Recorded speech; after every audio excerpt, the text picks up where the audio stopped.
All right, hello everybody. Glenn Wilson with Movement Mortgage. Another episode of what we are calling People You Should Know. We've got two people this week that I'm really excited to introduce you to, people that you should know. We are coming live from Camp Hope Hills in Nauvoo, Alabama. So if you don't know where that is, Google Maps is your friend, right? Yeah. Go to Birmingham, take a left, kind of follow the signs to Jasper, and you're there. So I have got two incredible women that I'm really excited for everybody to meet this week and talk a little bit about Camp Hope Hills, what we're doing here this week. And I really want to talk about, as we do on this podcast, talk about leadership. There's a lot of leadership skills that go in. There's a lot of work that goes in to putting this camp together. So I'm excited to hear your story today. So Alex, Mary Austin, thank you for joining. People you should know. I'm excited to have you ladies here. So Alex, let's start with you. Tell us a little bit about yourself and tell us how you got involved with Camp Hope Hills. Sure. I'm Alex Wolf, and I'm the director of Hope Hills Camp. And this is my sixth summer directing Hope Hills Camp. I started working for Hope Hills, the organization that puts on Hope Hills Camp, almost a decade ago, right when it began. It's an org founded by my sister-in-law and brother. And we do a lot of different things, but kind of our central offering is Hope Hills Camp. And about 7 years ago, Jay and Catherine were offered to take over an existing family camp, a family disability camp. And I had a different job as a graphic designer. I was working in a media department of a nonprofit, and they just called me up and said, "Hey, you got some extra time. Would you be interested in helping us with this camp this upcoming summer in 2017?" And I was like, "Yeah, that sounds fun." And Alex was in London. I was living in London at the time. Yeah, so I was working That's over. a big flex, right? I know, right? I was going to say it, but yeah, I was working in London over a few time zones, and like in the middle of the night, I would work on camp and then do my day job. But I moved home in the midst of all that, and before our first summer of camp, and put it on. And honestly, it never occurred to any of us to stop doing it. So now 6 years later, in the meantime, I've come on officially with Hope Hills as a staff member full time. And Hope Hills Camp is the best thing about my life. So Hope Hills Camp is a week-long summer camp experience for families experiencing disability. And so we're kind of built on the idea that disability doesn't just affect the person with the diagnosis, it affects all the people around that person. So we want to offer a place where these entire family units can be seen, known, and loved. And so we have different programming and offering and resources that kind of cater to each member of that family unit. And so we this summer we're hosting 3 week-long sessions, and we have a 1-to-1 volunteer to camper ratio. That's incredible. And so Mary Austin, tell us your story of how you got involved with Hope Hills. Well, like Alex said, we are sisters to the founders, sister and sister-in-law with Jay and Catherine. So I guess there's some nepotism involved, perhaps, maybe, as I also joined. So Alex, though, led the way. I'm in healthcare. It's my background. So when the first year of camp happened, I remember joining more kind of just as like Alex did planning. I just came as a volunteer, helped a little with medical, but I just like couldn't have imagined not, like it just kind of felt like something we were all going to do together. Again, Alex did so much of the heavy lifting and continued to, and more formally went on staff first, but it's been so fun. My career is taking kind of a untraditional route. So I was a nurse and then a nurse practitioner. And while I maintained my certification last summer at camp in 2021, Jay and Catherine, we'd always talked about me working for them because I've been at every year of camp, some intermittently, with different sessions because of work. But they said, "Mary Austin, you need to work for us for real." And so I was like, oh gosh, and it would always be the dream to do that. And they said, "You need to do it." And so it took me a lot of praying and thinking, but by later that fall, we made it official, and I started with them in January. So it's been a delight. So I'm a special projects manager with Hope Hills, and then a regional director of some respite events as kind of a continuation of care of Hope Hills Camp, where we get to keep, being with these families and providing soil for connection and community. Yeah, that's awesome. And I do want to talk about that here in a second, just because this week what you ladies and what this camp does is so much more beyond this week. And I want to talk about that some too. But Alex, take us back. Tell us a little bit, for those that don't know, about Catherine's story. Yeah, absolutely. So our sister-in-law, Catherine, she's married to our oldest brother, Jay. They met in college and got married super young, moved out to Los Angeles for kind of like an adventure right after they married. Jay was going to law school and Catherine was working in the entertainment industry. And out of nowhere, when she was 26, she had just had their first son, James. One day she collapsed in their married housing on the Pepperdine campus. And very soon we'd find out that she had a massive stroke that was a result of a malformation in her brain, a congenital malformation.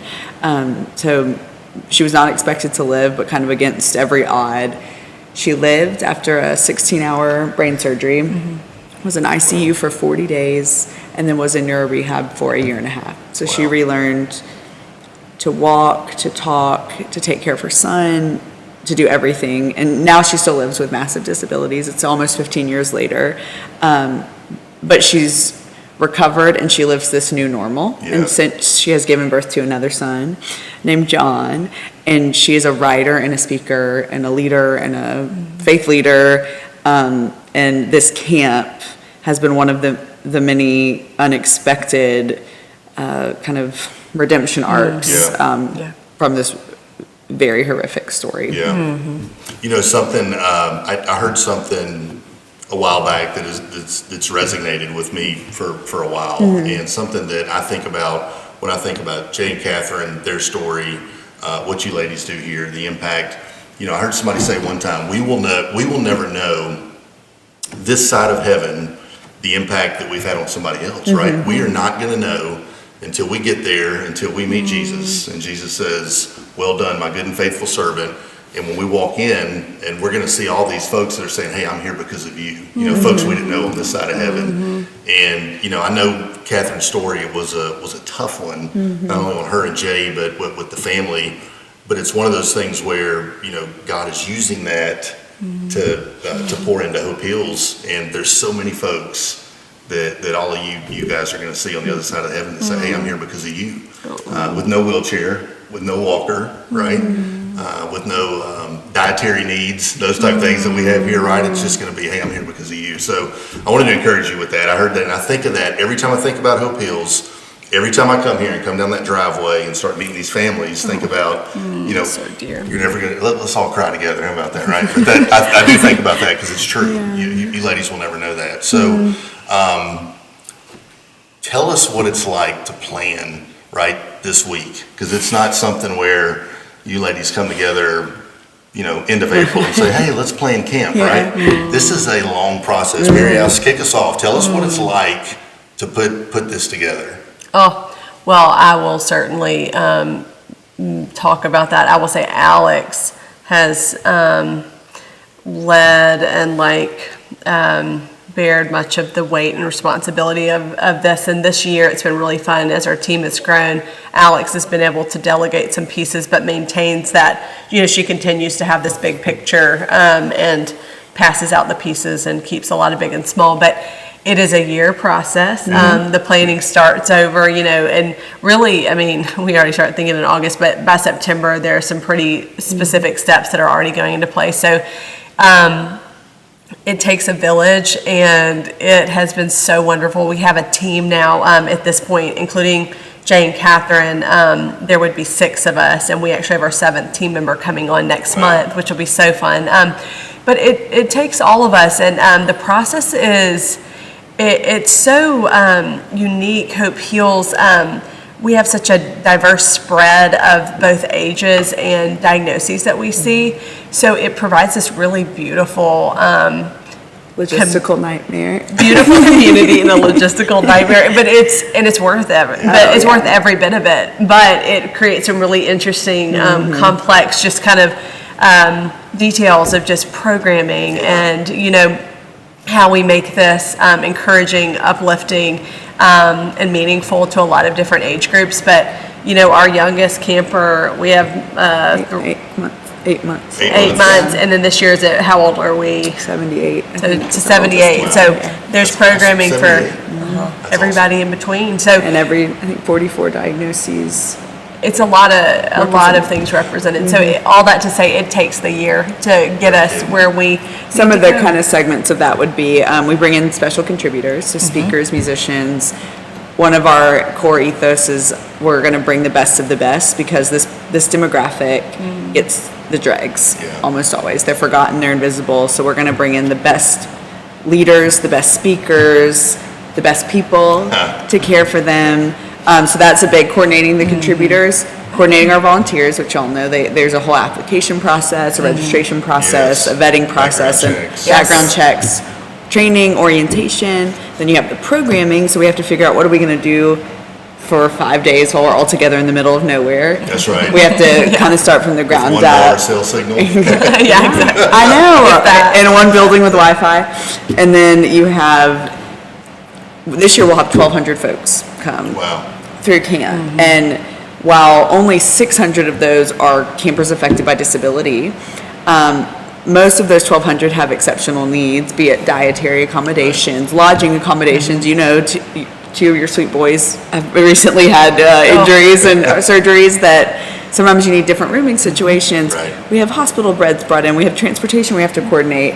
So the details are unbelievable. We have to feed all of us for 3 weeks. And the beauty of it and the hard part of it is one of our core tenets is mutuality of ministry. Yeah. So we don't want to draw this big division between people with disabilities and able-bodied people. We think that all of us are experiencing something that is disabling, whether it's physically, whether it's cognitively, whether it's emotionally, whether it's an invisible illness, the whole spectrum, right? And so we think there's not really much of a difference between the volunteers and the campers here. There's this gradient of things that make us feel not free, make us feel disabled. So because of that, a lot of our volunteers also have exceptional needs because maybe they are quite literally experiencing disability or there's something disabling about their situation. And so our efficiency is not our highest priority, and we are okay with that because we realize we're having to basically take most of our wonderful campers and volunteers on a case-by-case basis and figure out how to make the best experience for them. And that's why 3 weeks of programming takes a year to plan. It's more than just one Excel spreadsheet, right? There's a couple. I love what you say, because I've heard Catherine describe it before, is we all have wheelchairs, right? Some are invisible, some are ones that we can see. I want to hear from both of you ladies. This is my second time here, so my wife Kim has been here I think 5 times. A couple times I've had stuff with work where I couldn't come. The boys have been here 3 or 4 times. Everybody knows JP's my production manager. He's on the other side of the camera there. He's served faithfully. Quick question before we get there, though. Who do you think gets more out of this, the camper or the volunteer CC? It would be a tie, I think.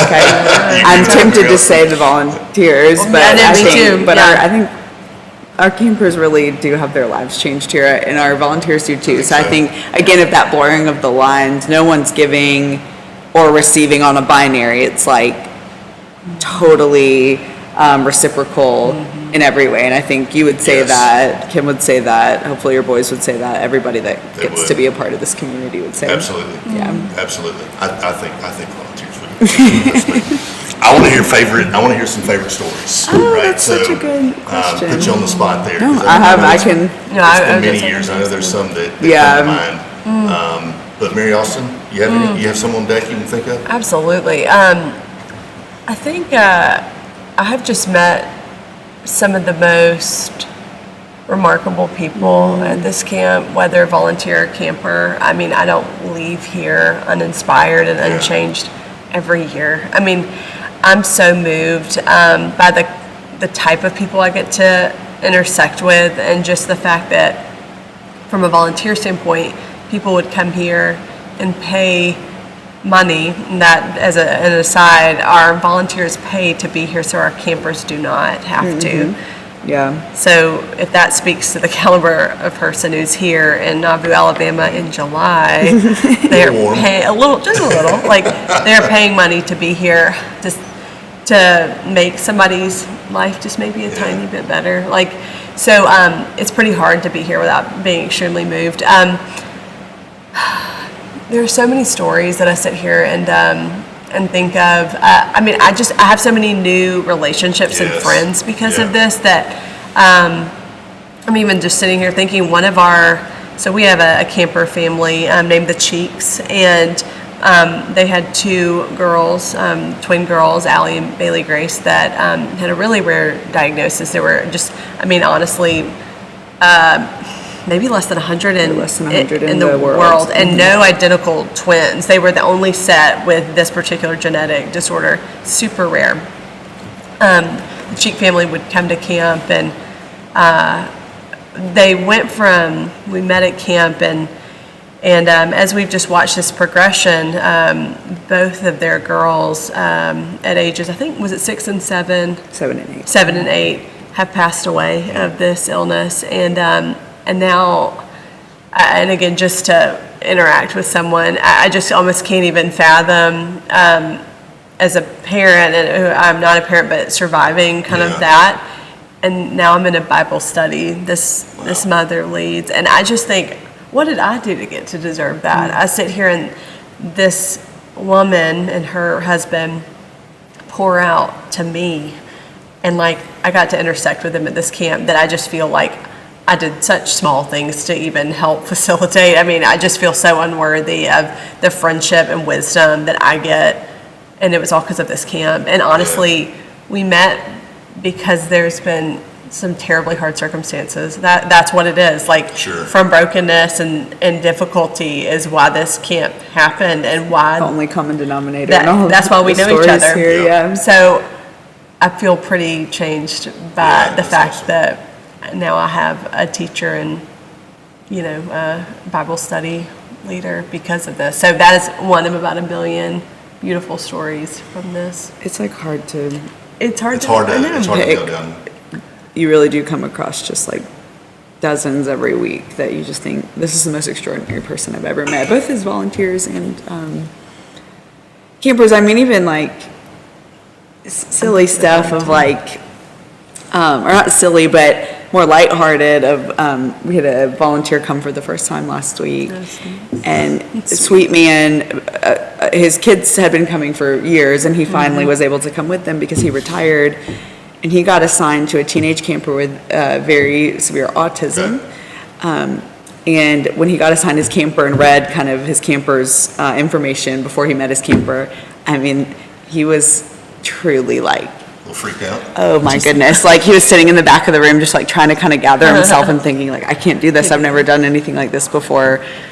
They meet the next day, gets off to a great start, and by the end of the week, Rich, our volunteer, was carrying this teenage boy that's the size of a small child up a ladder in a harness so that this camper could do the truss swing. Wow. And Rich just feels so secure, so supportive, so invested in seeing Elijah, his camper's dream of doing the truss swing, come true, that he puts that kid on his back, climbs up a ladder. They're doing karaoke. They're having a dance party together. I mean, they're best friends. And to think in 72 hours, that was the change in how Rich viewed his role. Shout out Rich, right? Rich King, Shout out Rich. my like new hero. But I mean, like, but you see that happen 200 times every week of people. I mean, you have a challenging camper this week. He is sweet, but how many steps have you gotten today? I got 12,000 yesterday. Yeah, see, I mean, he's a little guy, but he's just again. That's what the Lord knows, right? Because I need to get more steps. So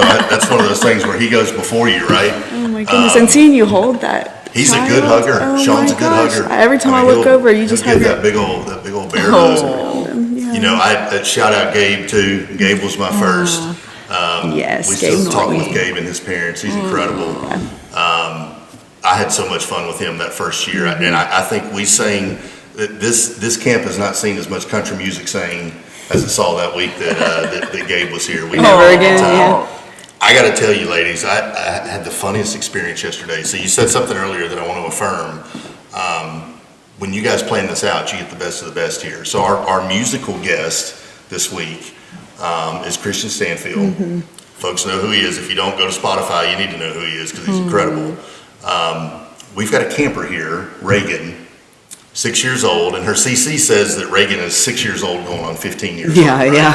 And so, she's got that wheelchair moving too. She'll get it going downhill and she can get that thing moving, right? So yesterday she had her notebook from art class and she was showing off her notebook. She opened up the first page of her notebook and said, "Hey, look at this." And she had gotten an autograph from Christian on there, right? And I was like, "Oh, that's cool, an autograph." Then on the other page, there was a drawing of two people. And I said, "Well, who are these people over here?" She said, "Well, that's me and Christian." And her CC said, "Yeah, she purposely left out Christian's wife in that picture, and she was so disappointed to know that he was married." But it was one of those things where he made such an impact on her. You know, you guys have done a phenomenal job of making sure that they have top tier, incredible folks that are here, not only from volunteers but from the musical guests to the speakers. In this camp, you know, we have the parents. This is a rest period for the parents. Right? All these parents, they're caring for these children 24/7. Right. We come in, the volunteers, the CCs will take those campers, give them a great camp experience, and then mom and dad can go rest. Yes. Can go rest and refresh, and they can be poured into. So they're hearing Jesus while they're here too, which is incredible. But that was a great story for me this week. There's probably another one on the other side of that tomorrow, but that was a great story. Listen, this has been incredible. I wish we had more time. Next year, can we do this every year? We'll be back. So let's do this every year. Thank you for what you do. I want to affirm and honor both of you for what you do too, because I know this is not easy. The leadership that you ladies display every day to put this on, to make it happen, to plan it, to pivot. We had to pivot, right? We had a gnarly thunderstorm that came through a couple nights ago. So you ladies had to pivot on the fly. We can't do obstacle course. We got to go here. I just want to affirm and honor you, tell you thank you for what you do, and again tell you it's going to be an incredible day. I'm not wishing you to get to heaven quickly, but when you do get there, it's going to be cool to see everybody that's on the other side of that gate that says, "I'm here because of you." So thank you for what you do. Camp Hope Heals, check it out. If you haven't heard of it before, we're going to put the link to the website in the description down below. We're going to put social channels for both of these incredible ladies on there as well. And we'd love to have you here at camp next year, right? Please. So this year, 3 weeks, right? 3 weeks? Yeah. We're going to do 3 weeks next week, or next year we're going for 4 weeks. I don't know. What do you think? See where the Lord takes us, right? I'll see you at all 4. Check it out. Camp Hope Hills. It's incredible. It will bless your socks off to come and serve here. So thank you again for what you do. We'll tune in again next week. As always, love God and love others. Thanks for tuning in.